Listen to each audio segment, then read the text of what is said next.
Today I want to show you differences between a smoker and a sprayer when you take care of your bees.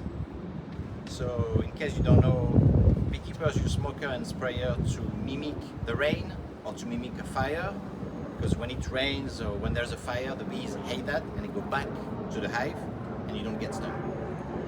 Some beekeepers say, I use a smoker because my father used a smoker, my grandfather used a smoker, therefore I only use a smoker. Some beekeepers say, I only use a sprayer because a smoker is bad for you. They burn cardboard, they burn newspaper, it's bad for your lungs, so it must be bad for the bees. My experience tells me that it's a mix of the two. It's about function, it's about season. When it comes to season, most of the year I use a sprayer. I use it all year round, but I don't use it at the end of the fall or the beginning of spring. It's like trying to sleep in a tent when you're soaking wet, you will get cold. And if your bees get cold, they die. So I use that all the time, but not after October and at the beginning of March. I don't use that. I will use a smoker. And if it comes to function, the smoker can do something that the sprayer cannot do. So let's say on your hive, you want to put a container with water, you want to put some food, so you want the bees to move from a specific surface. If you spray water, the whole thing will be sprayed with water and the bees will move, but not where exactly you want them to move.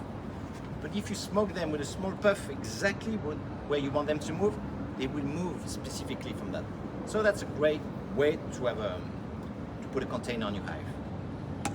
So when you use a sprayer, let's go with that one. When you go with a smoker, you could burn whatever you want. I make a video about using mugwort because it's cool on the bees. You could use sumac. I made a video about sumac recently. I'm gonna use that soon to protect the bees against varroa mite. You could burn black walnut, works well for varroa mite too. And when it comes to the sprayer, you could use plain water. That's the easiest thing. You could put a piece of propolis at the bottom of the plastic, so it smells like comfort. It's like a comfort smell for the bees. You could use essential oil. You could use peppermint, 5-6 drops of peppermint in it. That will calm the bees.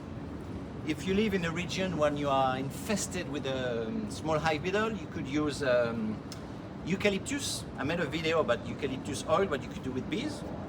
With a small hive beetle, if you put like 4 or 5 drops of essential oil of eucalyptus in water, that will protect your bees from a small hive beetle.